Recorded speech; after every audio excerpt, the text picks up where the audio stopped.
Halo pemirsa Cokro TV, saya bersama Bang Ade Armando nih. Halo. Ketua Pergerakan Indonesia untuk Semua ya? Siap, Peace. peace. Apa kabar Bang? Baik, alhamdulillah. Ngikuti pemilu Amerika? Sedih. Kok sedih? Bagi pendukung Trump itu kemenangan loh. Kebetulan saya bukan pendukung Trump. Saya biar gimana pun lebih bersimpati sama Kamala Harris. Oh, oke. Ya, dia perempuan, kulit hitam, dan pemikiran cukup progresif ya. Iya, cuma kan kemarin Amin Rais, Anies Baswedan ditanya komentarnya mengenai pemilu Amerika kan? Apa dia? Jawabannya diplomatis sekali. Apa? Pokoknya siapapun yang dipilih oleh rakyat Amerika, itulah yang terbaik. Hebat. Pintar. Ya, tapi kan sebenarnya saya tertarik untuk ngobrol dengan Bang Ade ini bukan tentang pemilu Amerika ya.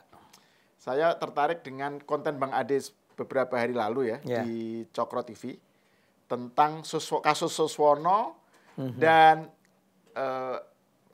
soal Ridwan Kamil dan kaitannya dengan Rizik Syihab. Ada dua hal Bang yang saya ingin bicarakan ini Bang. Pertama soal kasus Suswono dan Bang Ade membandingkan dengan kasus Ahok, gitu kan? Kan Habib Rizik udahlah kasus Suswono itu dilupakan aja, dimaafkan, itu kan slip of tongue kayak gitu-gitulah. Kalau Ahok beda, Ahok dulu memang dia penista agama karena dia nggak minta maaf, macam-macam gitu.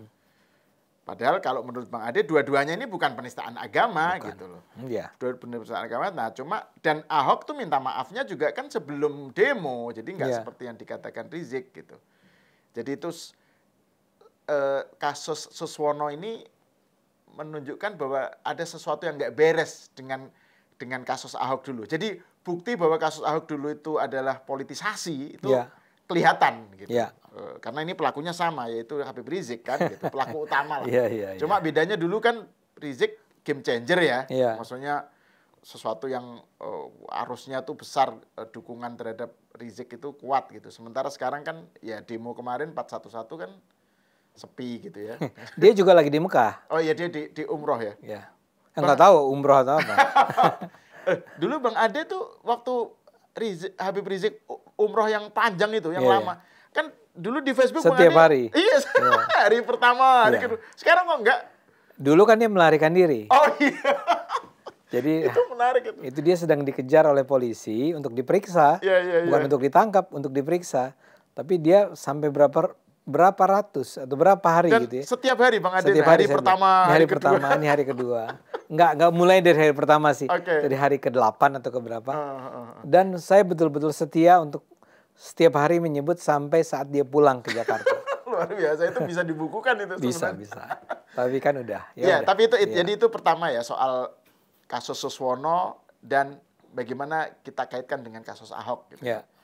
Soal yang inilah 411, 212 macam-macam. Terus yang kedua, poin yang menurut saya juga menarik itu soal Ridwan Kamil nih. Ridwan Kamil kan posisinya sekarang kan tersalib nih.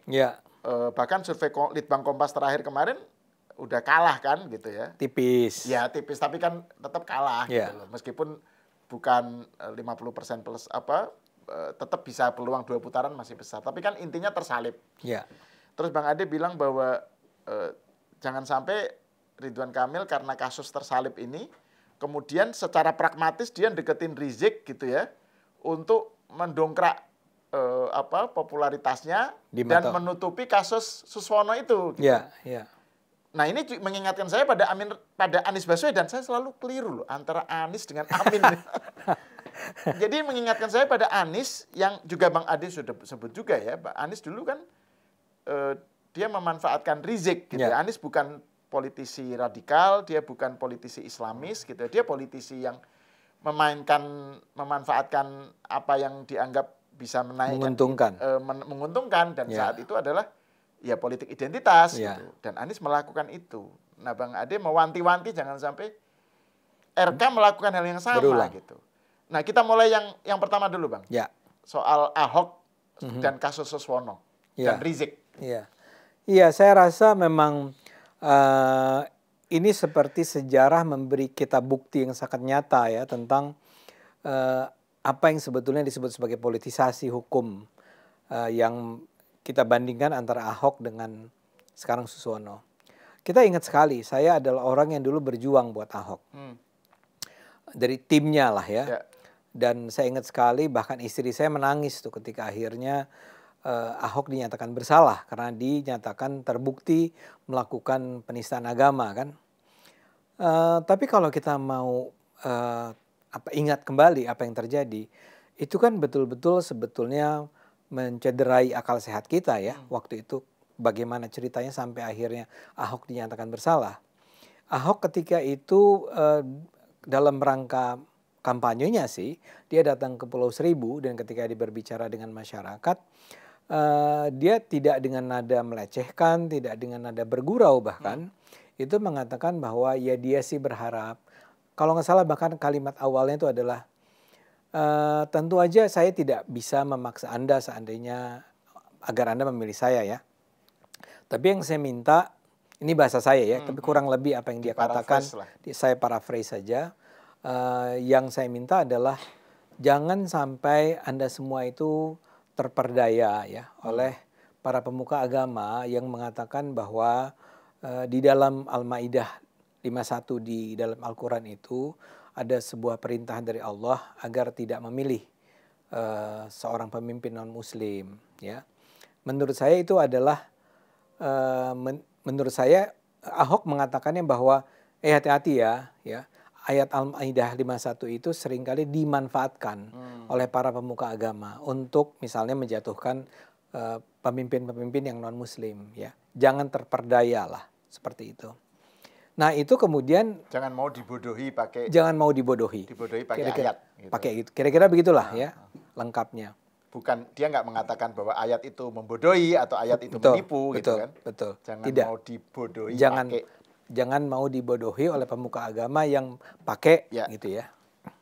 Nah itu kemudian ya antara lain juga kemudian karena ada orang-orang yang memanipulasi itu, menggoreng itu kan. Tapi ketika kejadian pas ceramah kan nggak terjadi apa-apa. Sebetulnya tidak terjadi apa-apa. Jadi artinya warga Pulau Seribu yang juga mayoritas Muslim ya tidak bereaksi secara negatif. Tidak. Ya. Jadi ada yang merekam masalahnya. Kemudian ada orang yang mengedit rekaman tersebut, menyajikannya dalam potongan yang sangat pendek, plus diberi narasi-narasi yang membuat siapapun yang menontonnya akan tiba pada kesimpulan bahwa paling tidak maksud si orang yang menyebarkan video itu adalah bahwa dia ini sedang melecehkan Al-Quran. Ya, saya lupa kalimat persisnya lagi-lagi. Ya, dan orangnya juga kemudian mengalami diperkarakan secara hukum. Itu juga menarik. Orang itu kemudian diperkarakan secara hukum karena mengeditnya. Ya. Saya ingat editnya tuh tidak mendasar sama sekali, tapi memang kalau kita nonton video yang dia sebarkan itu dengan narasinya lengkap itu, memang dengan mudah kalau Anda adalah orang-orang yang punya cara berpikir atau cara memahami Al-Quran dengan cara yang relatif too simplistis, gitu, terlalu sederhana, Anda akan tiba pada sebuah kesimpulan bahwa orang itu memang, Ahok itu adalah orang yang menista agama. Waktu itu turunlah, ya, menyebarlah video tersebut. Kemudian itu digunakan oleh orang-orang seperti kubunya Rizik Syihab untuk menjadi alat untuk memobilisasi massa untuk melawan Ahok yang ketika itu sedang unggul melawan baik. Waktu itu ada dua kan lawannya. Lawannya adalah Anies Baswedan dan orang yang kedua adalah AHY. Itu menyebar, ya, itu menyebar dan kemudian dengan sengaja digunakan oleh kubu yang disebut kubu 212. Angka 212 itu sendiri kan datang dari 2 Desember ya, tahun 2016. 4 November. 4/11 itu adalah yang Novembernya, yang pertamanya ya. Ketika itu turunlah sampai, ya klaim mereka ada sampai berapa juta itu waktu itu menguasai Jakarta kan. Ya besar sih, ratusan ribu kali ya. Ya dan sebentar saya selingi dikit. Ketika Ahok sebelum kasus tadi kan Bang Ade bilang bahwa Ahok unggul kan ketika sebelum kejadian Pulau Seribu. Itu kan kelihatan bahwa Ahok bukan hanya unggul tapi juga pede menghadapi kelompok-kelompok itu. Pede. Misalnya dulu kan FPI pernah punya gubernuran. Nah, kan diledek terus sama Ahok gitu kan. Artinya FPI saat itu masih menjadi kekuatan pinggiran yang fringe gitu loh. Fringes gitu ya, enggak artinya mayoritas publik Jakarta waktu itu tetap dukung Ahok karena kan terbukti gitu anunya, kinerjanya. Memang gitu ya. dia performance-nya itu impresif, bagus. Betul. Ya tentu saja Jokowi dan dia ya, tapi dia pun waktu itu punya cukup waktu untuk membuktikan bahwa dia memimpin Jakarta dengan cara yang baik. Jadi waktu itu sebetulnya kondisi konstelasi suaranya adalah bahwa Ahok tuh selalu unggul ya. Bahkan beberapa survei waktu itu sudah menggambarkan unggulnya bisa di atas 50% ya. Bisa satu putaran. Bisa satu putaran, tapi itu tidak terjadi. Nah tapi yang penting adalah begitu itu diramaikan, ya. Jadi kan dimobilisasi orang-orang untuk datang ke Jakarta yang saya katakan tadi ada berapa juta itu, yang tentu saja saya tidak percaya bahwa jumlahnya sekian juta, tapi memang ratusan ribu dan itu betul-betul mereka tampil dengan gaya yang sangat-sangat menakutkan dalam artian ya kita akan kalau perlu kita akan mati nih untuk bukan membela Anies tapi untuk melawan pemerintahannya Ahok ya. Waktu itu ada banyak sekali lah sampai kemudian ada juga seruan agar jangan mau mensolati orang-orang Islam yang membela Ahok ya karena orang-orang Islam yang membela Ahok itu pada dasarnya mungkin sudah murtad ya, sudah kafir dan seterusnya. Tapi itu sukses. Sangat sukses. Dan yang menyedihkan adalah ketika itu memang tidak cukup banyak pemuka-pemuka Islam yang otoritatif ya, yang senior ya. Even Majelis Ulama misalnya yang berani atau bersedia bersuara. Ada beberapa yang waktu itu bahkan sampai hadir di pengadilannya Ahok. Gus Isom waktu itu. Gus Isom dia maju dan ada beberapa lagi. Kalau nggak salah Buya Syafi'i Ma'arif juga bicara ya. Terus yang muda itu Ustaz Taufik Damas. Taufik Damas juga ya. Tapi yang mayoritas tidak berbicara. Kalaupun bahkan sebagian ada yang ikut dalam aksi 411 212, tapi sisanya memang memilih diam. Ya, saya duga bukan karena mereka percaya bahwa memang Ahok itu melakukan penistaan, ya, tapi lebih karena ya tidak menguntungkan lah, tidak strategis pada saat itu untuk berada di dalam kubunya pendukung Ahok. Singkat kata, tapi itu akhirnya betul-betul menghancurkan Ahok kan. Pelan-pelan suaranya turun terus. Dan yang menarik kemudian tadi kan Anda menyebut juga nama Anies kan. Waktu itu sebetulnya pada dasarnya kan Anies terus berada di belakangnya Ahok, di bawah Ahok. Ya. Kalau tidak salah bahkan suaranya tidak jauh lah dari AHY waktu itu. Tapi kemudian datanglah saran dari seorang konsultan politik yang bernama Aib Saifullah Fatah yang Anda juga kenal ya. Yang ketika itu menyatakan bahwa, dan itu well recorded nih pernyataannya. Dengan menggunakan contoh Al Jazair ya. Sebetulnya jaringan masjid ini dan isu-isu keislaman itu bisa digunakan untuk melawan sebuah pemerintahan yang zalim lah kira-kira gitu. Tentu aja jauh lebih lengkap sebetulnya, jauh lebih luas apa yang disampaikan, tapi kira-kiranya ya kita gunakan Islam lah untuk melawan pemerintahan yang anti-Islam atau yang bukan Islam. Dan resep itulah yang kemudian dipakai oleh kubunya Anies. Kubunya Anies ketika itu kalau tidak salah saya ingat itu di awal Januari betul-betul hanya 1 hari atau pada hari tahun baru itu dia datang ke Petamburan, ya, ke Petamburan. Si Aniesnya, Petamburan ketemu dengan kubunya Rizik. Dan ketika itu, ini juga well recorded, itu Anies bicara sangat luar biasa, impresif lah. Dia memuji FPI, dia memuji gerakan Arab. Gerakan Arab, jadi nasionalisme Arab. Betul. Bahwa nasionalisme itu justru kampionnya adalah golongan Arab. Golongan gitu. Arab, keturunan Arab lah. Iya, keturunan Arab. Gitu. Nah jadi itu besar sekali ya kehadiran dia di sana dan kemudian dibalas dengan juga puji-pujian dari Rizik terhadap Anies dan itu sukses. Jadi mereka bangkit. Aniesnya sendiri seperti Anda katakan tadi ya. Dan saya sangat percaya dia bukan seorang pemuka Islam yang berpikiran sempit. Ya, dia sendiri kan sekolahnya dari Amerika Serikat. Keluarganya sendiri kan cukup berpikiran terbuka. Dia orang yang pernah dipilih untuk memimpin Universitas Paramadina yang adalah sebuah universitas yang bisa kita sebut pada awalnya didirikan oleh orang seperti siapa? Cak Nur, Nurholis Majid sebagai kayak wadah bagi orang-orang yang berpikiran Islam progresif, bahkan Islam yang liberal ya. Dia duduk sebagai rektor pertama ya kalau nggak salah di situ. Rektor setelah. Pengganti ya. Dia rektor pengganti. Tapi dia ada di sana, dia pergaulannya saya ingat sekali dengan teman-teman Islam yang sangat progresif, yang sangat liberal, sangat progresif liberal. Nah, jadi orang ini adalah bukan orang yang gaya-gaya siapa ya? Amin Rais misalnya kalau Anda membandingkan dengan Amin Rais. Enggak, dia nggak begitu. Dia adalah seorang Islam yang berpikiran terbuka ya.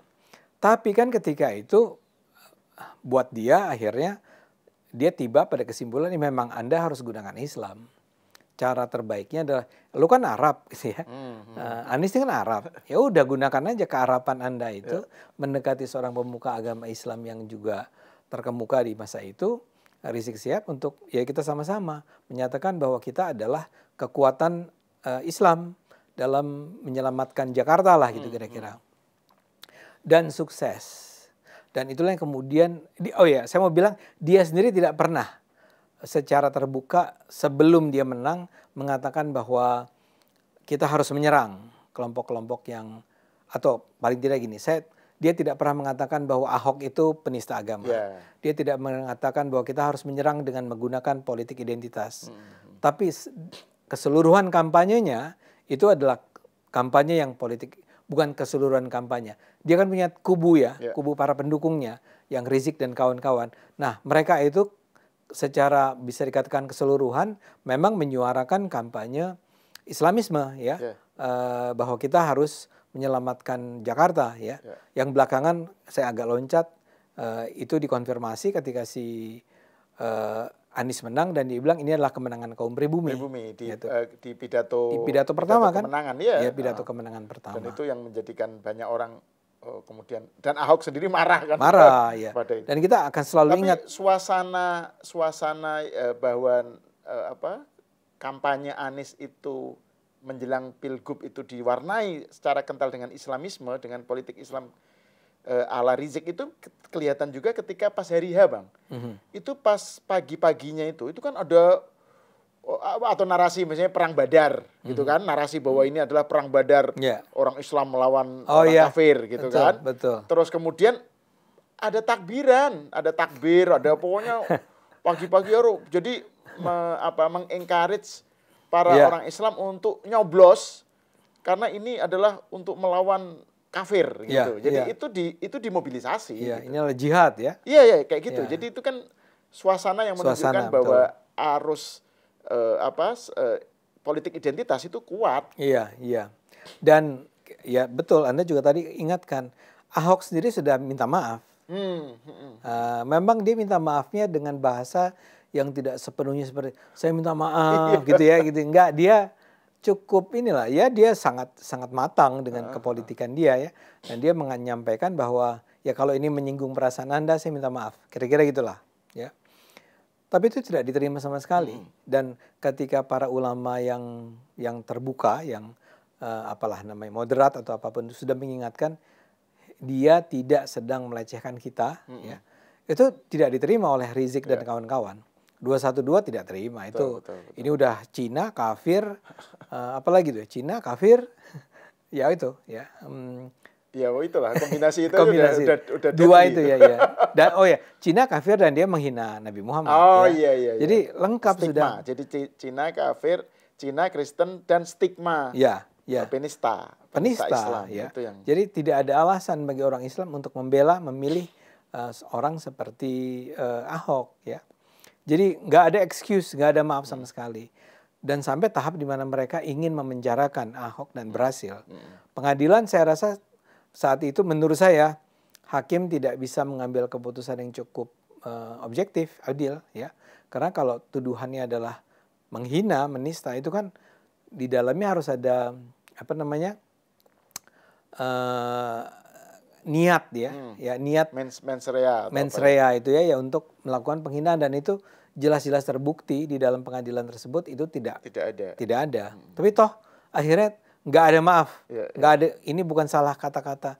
Ini maksudnya, padahal kita semua ngerti kalimat itu secara sangat jelas menunjukkan dia cuma bilang jangan jangan mau dibodohi, jangan mau dibodohi, jangan mau ditipu pakai ayat atau ya kayak gitulah kata-katanya. Nah itu kan artinya sebenarnya itu bukan penistaan, bukan penistaan terhadap Islam, tapi dipolitisir menjadi penistaan. Dipolitisasi. Nah ini kalau dan negara soal Suswono, dan negara waktu itu kalah. Iya. Tidak berusaha untuk mengatakan ya enggak dong, ya enggak begitu. Nah itu kasus Ahok, ya. Berapa tahun? 8 tahun yang lalu ya. Nah sekarang Anda kembali kepada kasus 2024. Suswono itu memang saya juga nggak tahu, nggak paham bagaimana mungkin seorang pemuka Islam, ya, dan dia adalah wakil ketua DPR kalau nggak salah ya. Jadi bukan anak baru nih. Mantan Menteri Pertanian kalau nggak salah. Mantan Menteri ya, mantan Menteri Pertanian. Zaman SBY kan kalau nggak salah. Di zaman SBY. Ya. Tapi yang terpenting Islamnya dulu nih. Dia adalah tokoh dari sebuah partai Islam nggak terbesar nggak sih? Ya, dibandingkan PKB. Di Jakarta pemenang. Di Jakarta kan? Pemenang ya. Bisa sampai bercanda serendah itu. Kan kalimatnya adalah dia sedang mengatakan bahwa soal janda kan, janda miskin. Janda miskin dulu. Kartu janda miskin. Oke, konteksnya itu. Ya. Jadi orang lagi meminta, mungkin nggak buat janda miskin juga dikasih kartu kan. Ada kartu pelajar, ada kartu pengangguran, bla bla bla. Kartu pencari kerja. Karena gimana kalau janda miskin? Nah saya lupa kalimat jawabannya lengkapnya seperti apa. Tapi kemudian dia menyebut kalau janda kaya gitu ya. Itu mendingan menikah dengan para pemuda penganggur. Terus dia sebut secara spesifik Hadijah atau Siti Hadijah ya? Siti Hadijah. Ya misalnya Siti Hadijah, dia ketika itu adalah pengusaha kaya dan dia menikah dengan Muhammad yang adalah, saya lupa apakah dia nyebut pemuda penganggur atau enggak ya. Tapi jelas kayaknya ya menyebut penganggur. Ya, kalau nggak salah ya. Tapi paling tidak buktinya janda kaya bernama Hadijah itu menikah dengan Muhammad yang adalah, kalau pakai contoh sebelumnya, adalah seorang pemuda penganggur. Itu buat saya, it was really embarrassing menurut saya. Seorang pemuka Islam bisa-bisanya pasti dia tidak dengan sengaja ingin mengatakan bahwa Nabi Muhammad itu adalah pemuda penganggur. Mungkin maksudnya Nabi Muhammad penganggur itu maksudnya sebelum jadi Nabi kali. Jadi kalau jadi Nabi kan sibuk, ya, bayangan mungkin itu, nggak tahu. Ya itu bodoh lagi kan? Iya, lebih bodoh. Nggak, karena saya itu bukan ahli Islam ya, Saya sekolahnya tidak pernah di sekolah Islam.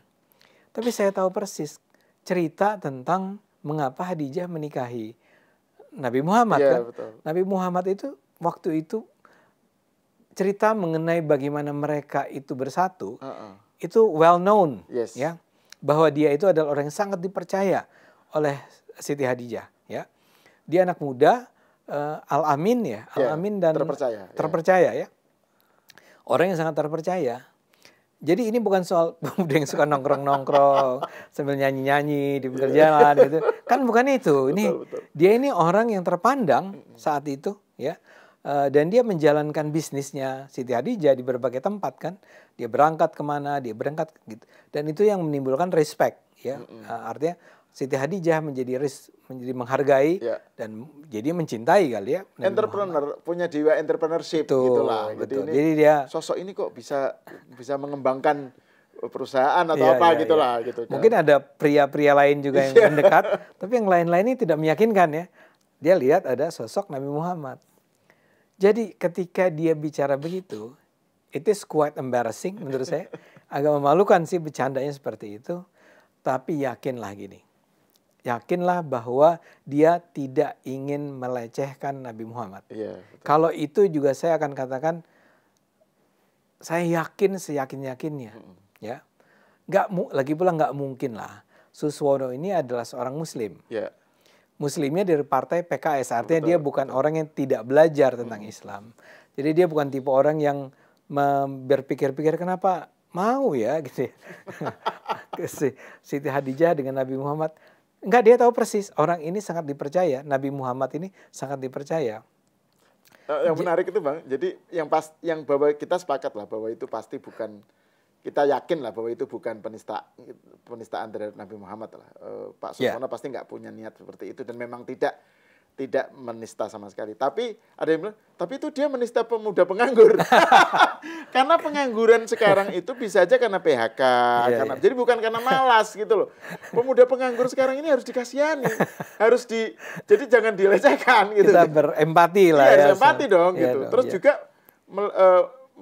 merendahkan janda kaya gitu. Janda kaya, oh ya masa isinya tuh solusinya menikah aja gitu. Jadi dengan pemuda lagi. Iya, pernikahan kok jadi program gitu loh. Itu kan sesuatu Boy dibilang janda kaya carilah pria-pria yang matang atau apa.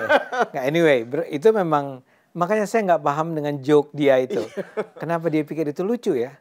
Walaupun teman saya bilang, dia bikin joke itu bukan pertama kali loh. Before that, ya, sebelum ini, dia udah pernah angkat joke ini di tempat lain, dan mungkin orang pada ketawa. Oke. Karena waktu itu mungkin dia belum cawagup. Sekarang. Tapi memang kan kalau PKS memang kan soal pernikahan itu kan big deal banget gitu loh. Jadi enggak, tapi saya anggap iyalah, kita terimalah. Buat mereka ini penting. Dia bukan penting, ya big deal gitu ya. Tapi menganggap bahwa janda kaya menikah dengan pemuda penganggur, itu aja udah why? Kenapa harus pemuda penganggur? Untuk menyelamatkan pemuda penganggur. Kedua, kenapa dia harus kemudian tiba-tiba terpikir untuk menggunakan contoh Siti Hadijah dengan Nabi Muhammad? Itu kan beyond belief menurut saya. Betul. Kita nggak ngerti kenapa dia bercanda seperti itu. Tapi kembali ke Anda, kan yang Anda ingin katakan adalah bahwa yang kita ingin bicarakan adalah respon Rizik. Nah, pertama adalah, jadi itu bukan penghinaan ya. Betul. Penghinaan terhadap apanya aja kita nggak tahu. Nah, dia bukan penghinaan. Tapi ketika ini sekarang diangkat, ya, dan Suswono juga minta maaf. Walaupun cara minta maafnya itu lebih serius daripada, bukan lebih serius, lebih dia mengakui itu kesalahan, ya, dibandingkan Ahok. Nah, dalam hal ini kenapa tiba-tiba ini yang terjadi kan kasusnya adalah menjelang 4/11. Sebenarnya sudah ada si pemuka agama yang menghujat Suswono. Ya, namanya Bahar Smith. Habib Bahar Smith ini si rambut pirang itu mengatakan bahwa enggak, dia itu menghina agama. Dan bahkan dia memberikan isyarat bahwa kalau perlu ini diperkarakan secara hukum. Jadi gue nggak terima bahwa nabi gue dihina atau dilecehkan oleh Suswono ini. Kemudian ada gerakan pemuda Ansor ya, NU Jakarta kalau nggak salah, yang bilang bahwa ini harus diperkarakan secara hukum. Walaupun kemudian NU-nya sendiri, PBNU mengatakan jangan buru-buru ya, jangan langsung dihujat semacam itu. Nah, jadi sudah ada yang marah nih. Ada lagi gerakan pokoknya satu mengatasnamakan Betawi. Nah, itu yang ya. Nah, kemudian ada 4/11, ada isu 4/11. Oke. Yang mau dijadikan isu 4/11, ini kan 4/11 tuh cuma sekedar ingin mengulang ya. Yang tadi saya katakan tuh di Jakarta, yang Anda katakan di Jakarta ada ratusan ribu orang gitu ya datang untuk ingin menjatuhkan Ahok. Nah, sekarang 4/11 juga mau diulang. Isunya apa? Ya. Nah, disinilah kelihatan terjadinya tanda petik perpecahan tadi. Kenapa? Karena di satu sisi ada kelompok-kelompok yang gugatannya adalah yang 212 nih, ya. Yang 212-nya Rizik itu gugatannya adalah adili Jokowi dan tangkap pemilik akun Fufufafa. Ya kan? Yang saya juga nggak ngerti. Ini 4/11 bikin kayak adili Jokowi itu maksudnya apa? Ya. Itu yang saya katakan, saya nggak ngerti. Tujuan lo sebenarnya bikin apa ini? Tapi yang jelas itu diangkat mungkin untuk ya semacam clickbait gitu ya, supaya orang tertarik. Yang ternyata gagal karena yang datang itu juga cuma 100 orang gitu. Antara lain mungkin karena memang nggak ada Rizik Sihabnya. Riziknya sedang ada di Saudi, di Mekah. Untuk apa saya nggak tahu. Ya. Maksudnya kalau dulu kan dia jelas sekarang lari. Kalau sekarang ngapain? Nah, kembali ke tadi. Nah, pada awalnya ya isunya adalah satu, menangkap adili Jokowi, dua adalah tangkap pemilik akun Fufufafa. Maksud mereka tentu saja lagi Gibran ya. Tapi ketiga adalah adili Suswono. Ya.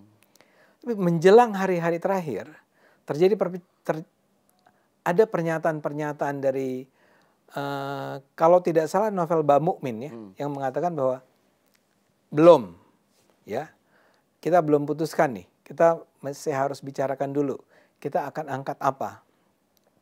Dan pada harinya, pada hari 4/11 itu, betul-betul yang tetap nggak ada Rizik, tapi Rizik menitipkan pesan pada menantunya, Muhammad something, Alatas atau apa, yang mengatakan tadi bahwa kita tidak, saya lupa kalimat persisnya, tapi kira-kira kita nggak perlulah menggugat Suswono. Suswono itu udah minta maaf. Dia pasti tidak ingin menghina Nabi atau menghina Islam. Jadi Anda lihat nih, terjadi perubahan yang luar biasa antara tahun 2016 dengan tahun 2024.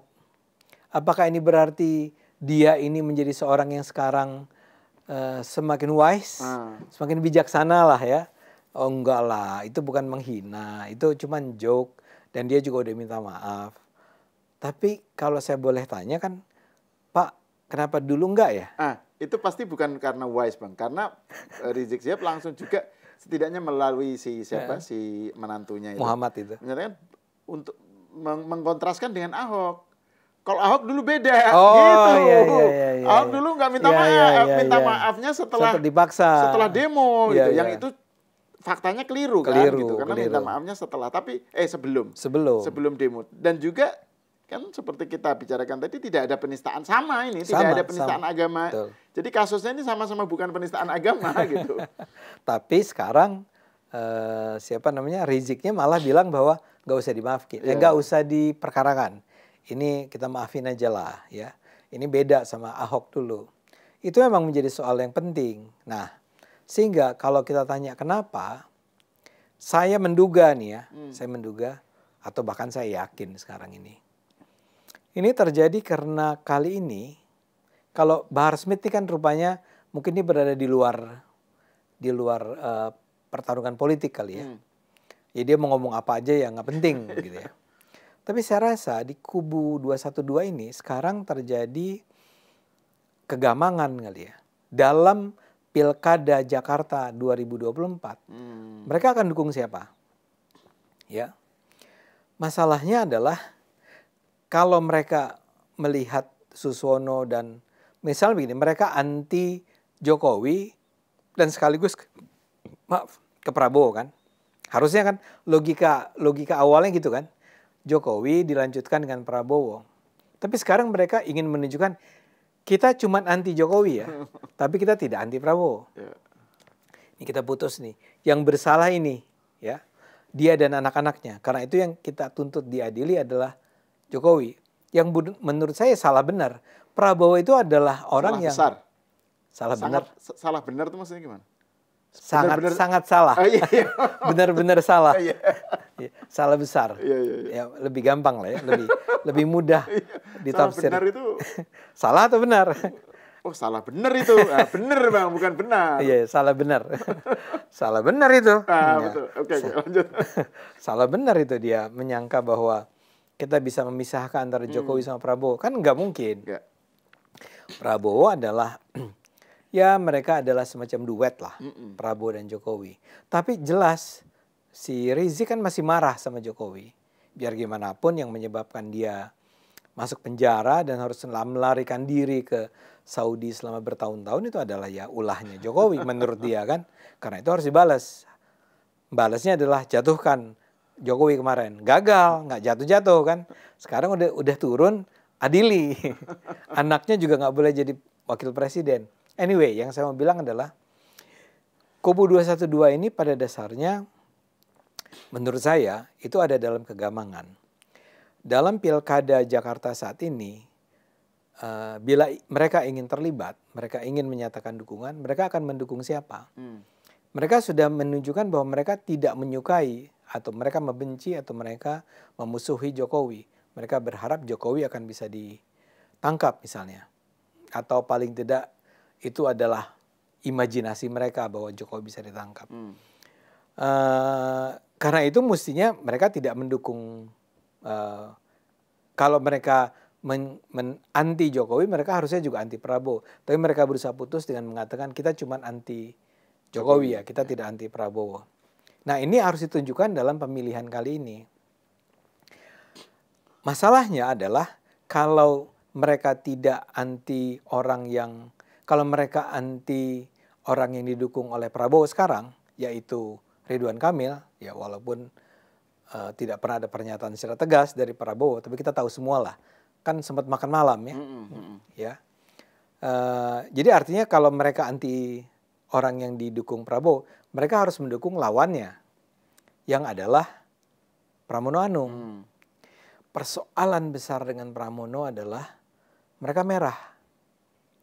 Biar gimana pun buat kelompok-kelompok Islam yang ada dalam kubu 212 ini, mendukung seorang pemimpin yang datang dari latar belakang merah atau kiri, itu adalah sebuah sesuatu yang haram dilakukan. They won't. Mereka tidak akan. Nah karena itu mereka menurut saya harus berpaling ke Ridwan Kamil, RK. Sementara si RK-nya sendiri, kan tadi juga Anda bilang RK ini sedang disalib sekarang. Sudah disalib bahkan. Kenapa saya katakan sudah? Karena semula paling tidak kita menduga bahwa RK itu berada di atas Pramono. Tidak ada hasil surveinya sih, tapi hasil waktu itu pantauan data tentang apa yang terjadi, bukan survei tapi hitung-hitungan. Jadi gini, gitu. Surveinya ada ketika Pramono belum maju. Ya. Ketika itu RK itu berada di bawah Anies dan di bawah Ahok. Tapi kan kemudian Anies dan Ahok tidak maju. Jadi yang paling tinggi ya RK mestinya. Ya. Tapi tiba-tiba sekarang kita melihat bahwa Pramono dengan cepat naik terus dan sekarang berada di atas RK. Dan ini trennya naik gitu. Trennya naik terus. Kalau dalam pilkada atau pilpres, kalau trennya naik kan biasanya naik terus gitu. Naik terus. Kecenderungan. Kecuali ada sesuatu yang extraordinary. Extraordinary-nya apa? Itu pertanyaannya. Ya saya sih berharap extraordinary-nya adalah kerja keras. Saya kan di Jakarta, ya. Saya melihat tuh bagaimana sebetulnya kalahnya kampanye RK dari kampanyenya Pramono. Saya tidak ada di semua wilayah Jakarta ya. Paling tidak saya lihat di Jakarta Pusat, Jakarta Timur kali ya. Di daerah-daerah itu paling tidak, atau lebih sederhananya begini, di daerah-daerah di mana saya setiap hari lewati kalau saya datang ke Jakarta dari Bogor, itu saya betul-betul yang saya lihat terutama adalah Pramono, tidak ada RK. Jadi kalau sekarang kita bicara alat-alat peraga kampanyenya yang dominan Pramono dan Rano, poster segala macam di mana-mana ya. Nah, dan banyak orang memang bersimpati sama Pramono karena Pramono ini sangat humble, sangat baik gitu ya, sangat bersahabat, dan orang tetap menganggap Pramono adalah orang dekatnya Jokowi dan Jokowi sangat percaya pada dia juga kan. Tapi kalau kita bertanya tentang tadi belum lagi Rano. Rano, kan? Satu lagi, ada lagi Rano ya. Ini kombinasi ini memang keren ini dari PDIP ini. Nah, sekarang lewat nih suara si Pramono, padahal kita semula suara si RK. Semula kita pikir kan dia didukung Kim Plus. Ya masa sih gitu ya. Kim Plus tidak mendukungnya secara total, secara solid. Ini yang tidak terlihat nih Bung Sahal saat ini. Saya sama sekali atau saya merasakan bahwa tidak ada tanda-tanda yang jelas bahwa sebetulnya RK didukung oleh sebuah kekuatan yang raksasa. Justru kelihatannya Pramono yang didukung oleh kelompok raksasa, ya. Sehingga kalau kita bicara tentang apa jawaban yang sebetulnya harusnya dikeluarkan untuk menjawab ketertinggalan RK ini, menurut saya ada dua, ya. Yang pertama dulu yang lebih aman, ya, bahwa Kimples harus menunjukkan bahwa mereka solid sepenuhnya mendukung RK, dan sudah ditunjukkan. Dan itu dengan misalnya memanfaatkan dan mendayagunakan jaringannya, terus kekuatan di bawah lah ya, di kekuatan Kimples partai-partai itu, yang sekarang belum kelihatan gitu Bang ya. Sama sekali belum kelihatan. Artinya kan gini, kalau Anda menggunakan Islam mendayagunakan jaringan yang ada, ya kita bayangkan apa yang terjadi di Jakarta pada saat pemilihan presiden, pendukung Prabowo seperti apa, kan kelihatan. Ya, kuat banget itu, masif banget gitu ya. Sekarang justru kebalikan, kayak kok ngerasa nggak penting ya pilkada di Jakarta ini, kesannya begitu kan. Yang barangkali sekarang sudah mulai berusaha dimoderasikan dengan munculnya Prabowo dan Jokowi. Dia mula-mula makan malam dengan Prabowo, RK maksud saya, makan malam dengan Prabowo di sebuah rumah makan di Jakarta. Besoknya dia ke Solo, ya. Tapi apakah itu cukup? Belum. Ya, harus kelihatan terus dong bahwa memang ada dukungan. Kalau nggak salah Pramono sendiri udah bilang bahwa dia akan juga makan malam dengan Prabowo atau Jokowi, which is good, ya. Tapi yang kedua nih, Bung Sahal, yang menurut saya lebih merisaukan. Kalau akhirnya RK atau timnya RK berdasarkan pengalaman yang mereka lihat pada tahun 2016-2017, merasa bahwa kali ini sebaiknya RK juga menggunakan politik identitas dengan mendekati kelompok-kelompok Islam, ya.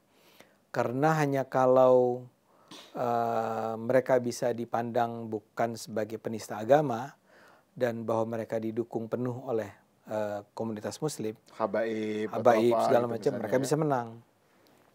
Ya, alasan pertama juga benar sih bahwa ya masalahnya kan kami ini misalnya argumen dari kubu RK adalah kami ini diserang sebagai anti-Islam. Sehingga cara terbaik untuk menunjukkan bahwa kami tidak anti-Islam adalah menunjukkan kedekatan kami dengan Islam. Itu benar. Tapi yang lebih bermasalah adalah kalau argumennya adalah seperti argumennya Anies dulu. Ya, Anda betul-betul harus menggunakan Islam for the sake of, ya, mengalahkan lawan Anda yang merah itu. Kalau itu yang dilakukan, itu akan sangat berharga mahal, ya. Butuh harganya akan sangat mahal. Terjadinya kembali perpecahan antara kelompok-kelompok masyarakat, ya, di mana saya misalnya karena saya adalah pendukung RK akan mengatakan kalian adalah kelompok pendukung komunisme dan seterusnya. Itu kan serem, ya. Itu yang saya harapkan tidak terjadi. Nah, kalau mendekati Islam itu artinya lebih mendekatkan diri pada PKS atau mendorong PKS bekerja lebih keras nih ya untuk kemenangan RK, that's okay lah, ya. Karena PKS kan mesinnya memang. Karena kan PKS mesinnya dan berada di dalam Kimples gitu ya. Iya, betul. Dan kita akan bisa bilang ya mereka terpaksa menggunakan agama karena mereka dituduh anti agama. Ya, soal Suswono ini.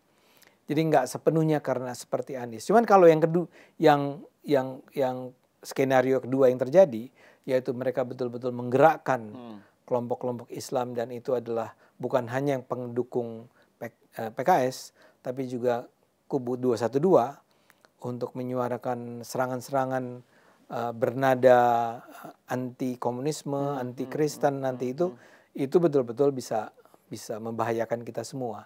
Itu kayak ngasih panggung gitu Bang, ngasih panggung kepada politisasi identitas gitu. Betul. Dan dalam prakteknya sebenarnya kan politisasi identitas di sini maupun di Amerika ya. Dan kita kan tadi bicara soal Trump ya. Itu kan yang sering terjadi itu bukannya politisinya itu adalah pemeluk teguh, true believer terhadap politisasi identitas itu, terhadap identitas itu, tetapi dia politisi pragmatis, oportunis yang menggunakan segala cara untuk dipakai, identitas itu dipakai untuk menang tadi itu. Ya, misalnya Trump lah. Trump itu kan bukan Christian right gitu kan, dia bukan dari kalangan Kristen, dia saya kira juga nggak yang soal aborsi juga dia sangat oportunis gitu ya. Dia pakai aja gitu loh. Untuk kemenangan dia gitu. Dan tapi dengan cara itu si politik identitas ini dapat panggung. Orang-orang yang menggunakan isu-isu agama, terus kemudian ras, apalah gitu ya, isu-isu yang terkait dengan identitas itu dapat panggung akhirnya gitu loh. Difasilitasi oleh si politisi pragmatis oportunis ini. Ini yang terjadi pada zaman Anies kan gitu. Nah, dan ini yang Bang Ade khawatirkan ini bisa terjadi gitu ya. Ya kayak tadi misalnya soal contoh Amerika nih buat penonton. Trump itu sama sekali bukan Kristen menurut saya. Artinya Kristen yang taat gitu ya. Enggak dong, dia abangan lah, dia abangan. Abangannya sana maksudnya. Bahkan dengan orang ini sekarang the first president American president yang pada saat ikut pemilihannya sebetulnya dinyatakan bersalah oleh Mahkamah Agung kalau nggak salah kan. Ya, harusnya dia masuk penjara gitu loh. Tersangka kan dia. Tapi kemudian misalnya kita bicara vice vice apa? Kesusilaan bukan? Vice. Kesusilaan. Ketidaksusilaan. Ketidaksusilaan. Kan vice. Dia itu kan lawannya virtue kan? Lawannya virtue ya. Ya dia itu kan betul-betul memperkosa, melecehkan, meniduri gitu ya. Secara seksual itu sangat liar. Betul. Tapi bagaimana mungkin akhirnya dia didukung oleh gereja untuk maju sebagai calon presiden dan dia menang karena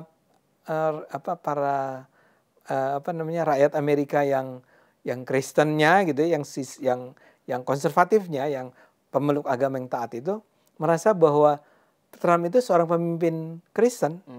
Atau juga ini Bang, mungkin juga kalau dalam lanskap yang lebih luas, Trump kan juga didukung oleh kalangan Islam, banyak kalangan Islam yang didukung. Ada, tapi Yahudi, terus Latino, Black. Itu nah ini contoh bagaimana politisasi identitas itu bekerja ya. Jadi yang bermain di sini kan bukan lagi debat rasional ya soal program kerja atau soal capaian ekonomi atau apa, tapi sentimen kan, feeling, perasaan, yaitu perasaan fear, takut dan anxiety, ancaman. Jadi takut terhadap ancaman yang dibuat-buat sendiri. Iya, tapi juga misalnya ini kan memang terjadi polarisasi yang kuat, misalnya kelompok yang sangat fanatik, liberal ekstrim lah ya, misalnya soal transgender apa itu kan dianggap itu kubunya Demokrat gitu loh. Ini kan kelompok yang mereka belum tentu pro gereja atau apa, tapi ini kan kelompok-kelompok yang family values gitu kan takut gitu loh. Dan ini Trump memberikan ini kayak nanti kalau saya menang saya akan menghapuskan apa yang Anda takutkan itu gitu misalnya ya. Jadi ada ini yang berbahaya kalau politisasi identitas itu mendominasi gitu. Yang bermain adalah feeling, sentimen. Gitu ya. Emosi, sesuatu yang nggak rasional gitu. Nah, itu yang terjadi pada tahun 2016 kan, maksudnya 2017 ya, Pilgubnya 2017, pemilihannya 2017, tapi kampanye dari 2016. 2017 dan juga 2019 Pilpres. Kan juga tuduhan-tuduhan Jokowi komunis PKI, lagi, anti-Islam macam-macam kan juga bagian dari politisasi identitas kan. Nah, saya berharap itu tadi jangan sampai nih gara-gara panik nih angka udah mulai terkejar, bukan mulai terkejar, sudah dilampaui. Dan betul kalau ini polanya, apalagi sekarang ketahuan hasil surveinya poll tracking ternyata tidak bisa dipercaya kan. Yang kemarin mengatakan bahwa Ridwan unggul kan. Nah, jangan sampai gara-gara itu timnya Ridwan Kamil itu misalnya panik, misalnya galau, kemudian mengambil keputusan-keputusannya. Kita lebih mendekat lah kepada kelompok-kelompok ini. Ya, memanfaatkan cara-cara yang dilakukan Anies dulu gitu misalnya. Dan ini kan juga bedanya, bahkan sekarang memakai cara itu belum tentu menang juga kan. Belum tentu menang tapi juga. Tapi kan intinya kan kalau di kontennya Bang Ade itu kan menyatakan kalaupun toh kalah itu kalah dengan dignity gitu. Dengan dignity. Ini jadi saya ingat itu Bang Ade yang tadi kita bicarakan tuh, John McCain. waktu melawan Obama. Oh iya. Jadi Obama kan waktu itu John McCain dalam sebuah debat gitu ada seorang pendukungnya yang mengatakan bahwa Obama itu dia punya hubungan dengan kalangan Islam. Pokoknya intinya mengatakan bahwa Obama ini radikal gitu loh. Pengkhianat lah ya. Oh iya, jadi ini nggak patriotis, radikal. Langsung dibantah, disangkal dengan keras oleh John McCain. No ma'am gitu. Tidak Bu, itu Obama itu adalah warga negara Amerika yang sama dengan kita, warga negara Amerika yang baik gitu. Dan John McCain tidak mau menunggangi politisasi identitas untuk mengalahkan gitu, mengalahkan Obama, dan dia kalah kan, tapi kan orang respect. Bahkan Obama sendiri juga respect gitu. Karena ada batas gitu di mana batas yang nggak boleh dilewati gitu loh. Kayak misalnya memanfaatkan masjid gitu, misalnya jaringan masjid untuk kampanye, itu kan sudah betul-betul parah gitu. Misalnya itu kan contoh ya, itu kan harusnya jangan sampai ke situ gitu. Nah kita waktunya kan memang nggak lama lagi ya. Sampai sekarang kita belum melihat sih, atau paling tidak mungkin karena keterbatasan akses saya tidak melihat tuh bahwa kubu RK menggunakan sentimen-sentimen itu. Tapi kita kan nggak tahu. Misalnya saya lupa kapan sih pemilihan itu, akhir November. 27 November apa ya. Artinya kan sekitar 3 minggu kan. Mudah-mudahan selama 3 minggu ini tidak terjadi apa yang kita khawatirkan ini ya. Atau begini, Anda boleh aja lah ya didukung oleh kubu Rizik, tapi sikapnya seperti John McCain. Anda bagus, Anda mendukung kami ya, dan kita apresiasi itu, tapi kalian tidak bisa mendikte politik identitas Anda. Kan nggak boleh dong orang dukung kok dilarang gitu ya. Jadi kalau tahu misalnya Rizik dan kubunya mendukung Ridwan Kamil gitu misalnya, ya harus diterima gitu ya sebagai nggak ada masalah.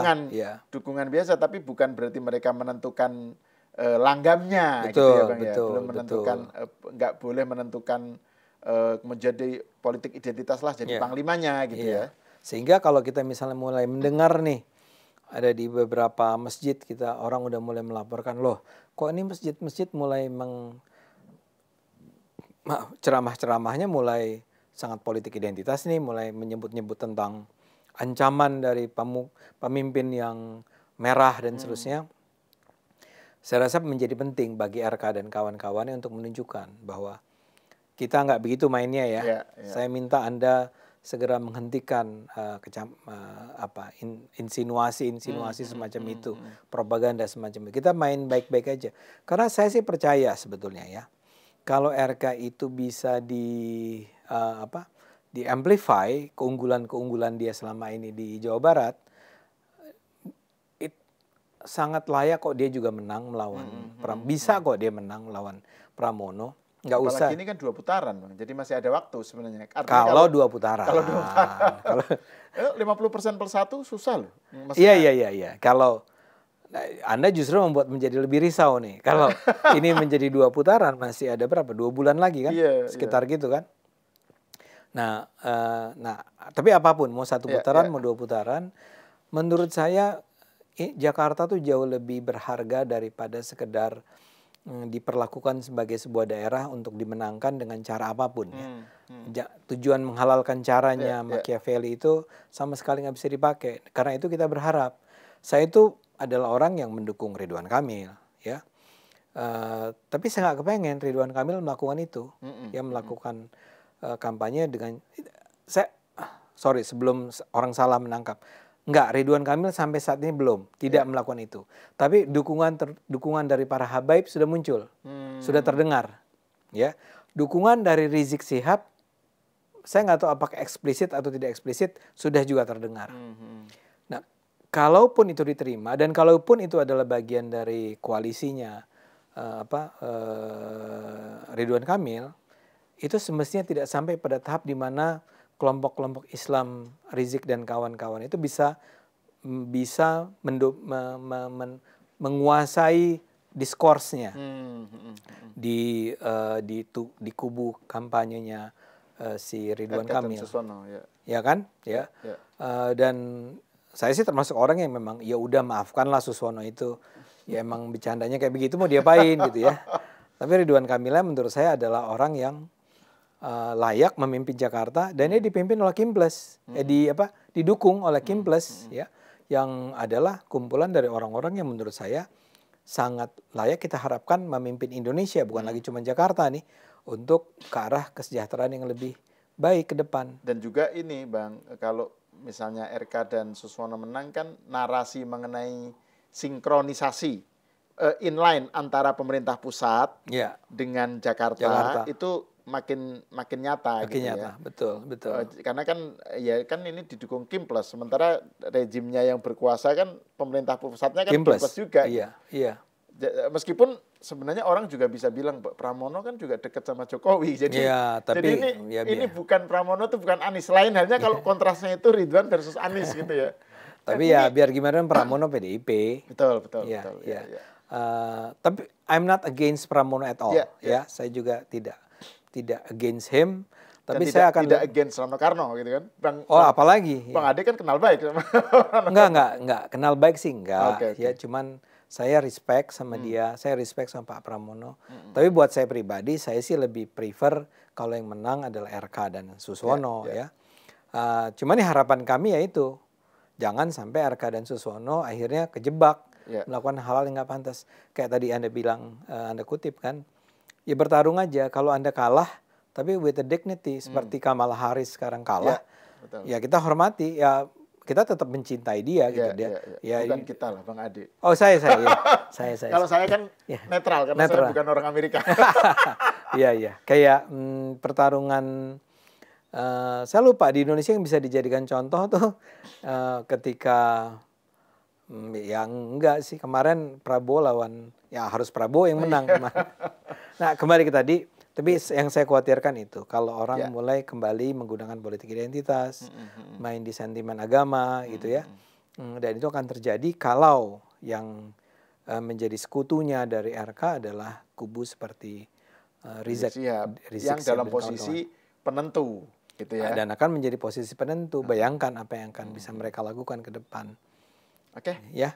Terima kasih Bang Ade atas obrolannya, dan pemirsa kalau pengen mendengarkan lagi kontennya Bang Ade tentang tema ini itu ditayangkan 2 atau 3 hari lalu ya. Beberapa hari lalu lah. Ada judulnya ada Suswononya lah. Ya, Suswono dan Ridwan Kamil gitu.